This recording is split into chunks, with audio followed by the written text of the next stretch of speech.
वंदे भारत आप देख रहे हैं भारत तक, आपके साथ मैं हूं सांची त्यागी। संयुक्त राष्ट्र सुरक्षा परिषद में भारत को स्थायी सदस्यता मिलेगी या नहीं, यह सवाल लगातार उठते हुए नजर आए और ऐसा ही एक सवाल फिर एक बार विदेश मंत्री डॉक्टर एस जयशंकर से भी पूछा गया। इसके जवाब में डॉक्टर एस जयशंकर ने कहा कि भारत का स्थायी सदस्य नहीं होना भारत के लिए ही नहीं बल्कि संयुक्त राष्ट्र के लिए भी गलत है।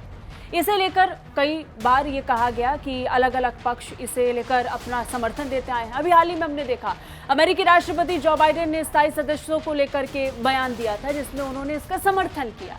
लेकिन अमेरिका को लेकर के भी कुछ चीज़ों को जानना बहुत ज़्यादा ज़रूरी है कि क्या अमेरिका स्थायी सदस्यों की गिनती पर विचार करने को लेकर के तो समर्थन कर रहा है कि संख्या बढ़नी चाहिए, लेकिन क्या उसका समर्थन वीटो पावर के विस्तार को लेकर के भी है या नहीं, ये भी सोचने वाली बात है। विदेश मंत्री डॉक्टर एस जयशंकर ने कहा कि भारत का संयुक्त राष्ट्र सुरक्षा परिषद का स्थायी सदस्य नहीं होना केवल हमारे लिए नहीं बल्कि इस वैश्विक निकाय के लिए भी सही नहीं है।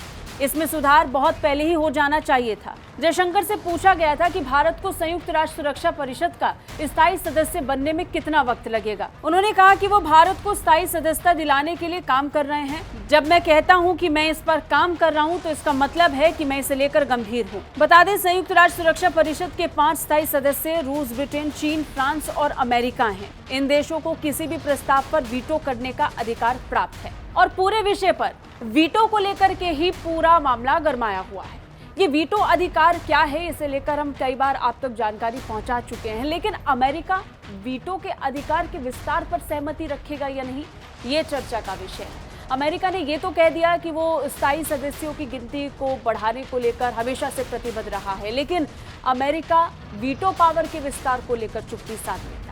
अमेरिका के हिसाब से सुरक्षा परिषद में ऐसा सुधार होना चाहिए जिसमें सभी का प्रतिनिधित्व हो, प्रभावी हो और जो अमेरिका और संयुक्त राष्ट्र के सभी सदस्य देशों के हित में प्रासंगिक हो। हालांकि अमेरिका स्थायी और अस्थायी सदस्यों के लिए यूएनएससी के विस्तार पर आम सहमति कायम करने का पूर्ण समर्थन करता आया है। ऐसा माना जाता है कि अमेरिका वीटो के विस्तार का समर्थन नहीं करेगा जिसका मौजूदा समय में 5 स्थायी सदस्यों द्वारा प्रयोग किया जाता है, यानी चीन, फ्रांस, रूस, यूके और यूएस। वीटो पावर का दुरुपयोग कई मौकों पर हुआ है।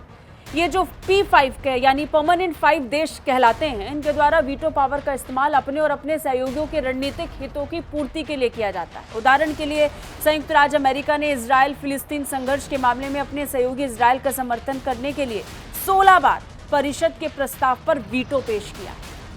सिर्फ अमेरिका ही नहीं, इसके अलावा हमने कई अन्य देशों को भी वीटो का दुरुपयोग करते हुए देखा है और कई लोगों को अपनी ज़रूरत के हिसाब से किसी और पक्ष की मजबूती के लिए भी इसका उपयोग करते हुए देखा है। यानी हमने चीन को देखा है तिब्बत के संदर्भ में वीटो करते हुए, वहीं हमने रूस को भी देखा है कश्मीर मामले पर भारत के पक्ष में वीटो का इस्तेमाल करते हुए। यानी समय समय पर अपने निजी राजनीतिक हितों को साधने के लिए इन 5 देशों ने कई मौकों पर वीटो किया, जो दर्शाता है कि वीटो का कई बार दुरुपयोग भी अपने अपने स्तर पर इन देशों ने किया।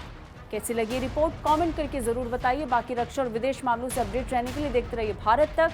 जय हिंद।